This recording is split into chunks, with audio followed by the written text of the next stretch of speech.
Penguin, more reptiles, and the final Burst Protocol cards.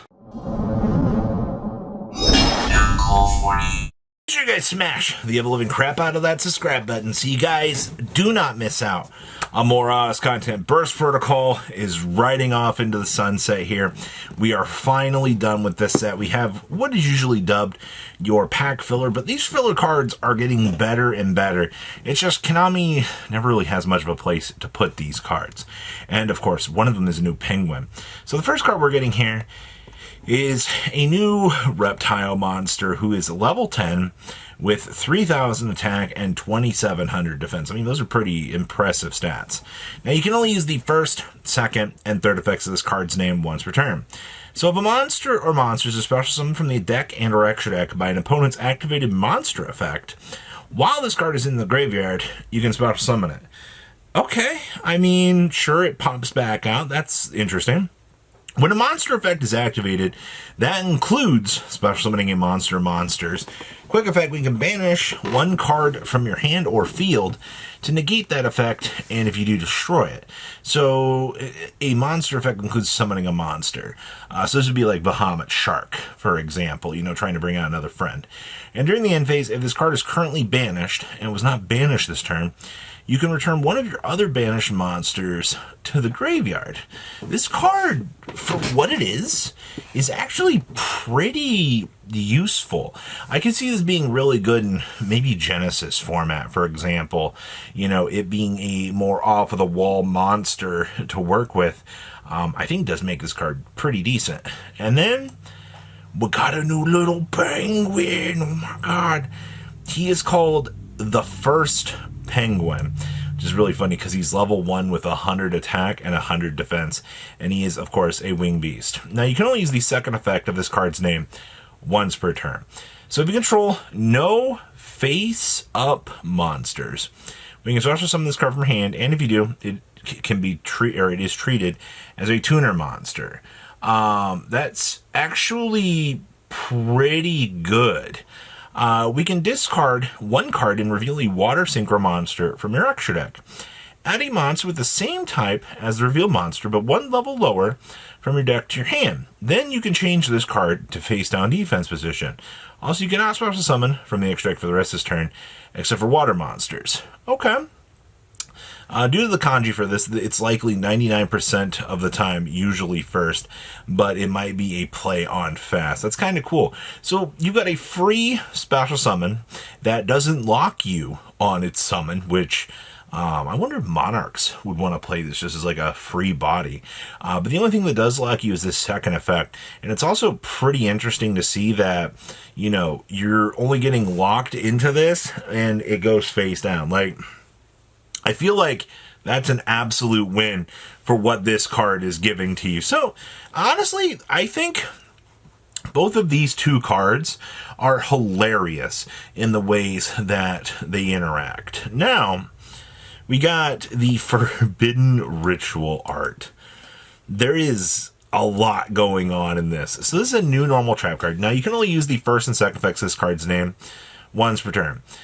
So we can ritual summon a ritual monster from your graveyard by banishing other monsters from your graveyard whose total levels equal exactly its level, but destroy it during the end phase. That is really, really good. I'm happy to see that we are getting some extra ritual access, but we can also banish this card from the graveyard. Once per turn, when you ritual summon with a card effect that requires a monsters, you can also banish monsters from your graveyard as monsters used for the ritual summon. That is really good. Not only are you getting that ability to bring something back on a normal trap card, but it also gives you the ability to also banish from the graveyard in order to feed your ritual. I wonder if the TCG is going to view this as a potentially higher rarity slot or what, because, I don't know, that seems like an interesting choice to be having. Oh my god, is that Tongue-Yo? Tips of the Tongue Reduction. What in the world are you? Okay, so this is a normal trap card. So when your opponent activates a card or effect by declaring exactly one card name we can negate that effect. Then you can add one card with that name from your deck to your hand. I guess in a specific matchup where your opponent activates Crossout Designator and declares a counter pick for you, you could chain this on top of the effect declaring effect, and then you would get to search what they're declaring and negate that.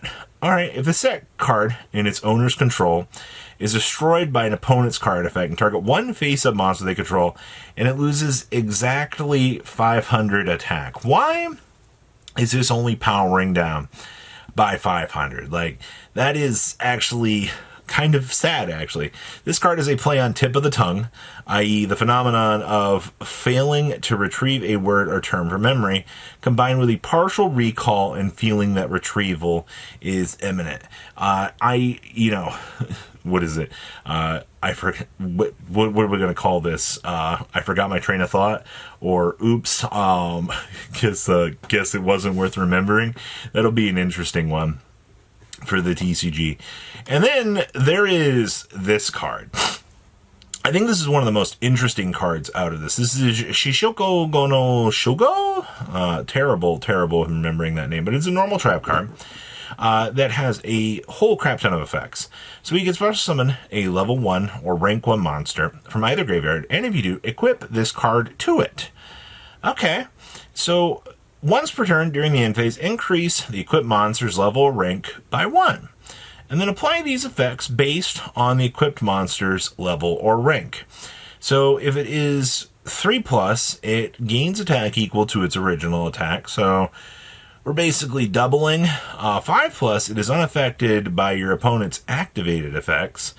And then 4, once returned during your standby phase, if the equipped monster is level 7 or rank 7 or higher, send all cards on the field to the graveyard. Okay, this card is a reference to the special festival. That means literally grave miscalculation, or safeguard. It gains effects based on 3, 5, and 7, because Shichi is 7, Go is 5, and San is 3. That is very, very interesting. But that's it, everybody. We're done here. This is a wrap on this set. There will be card of the days starting, I believe, next Wednesday for the next month. Every Wednesday, you are going to see the last card for the dual terminal themes, which is actually going to be quite exciting because I am very excited to see what we're going to get out of that. So please, leave a comment down below. Tell me what you guys think. I'll see your beautiful faces back here later in the day, guys. Patrons, thank you.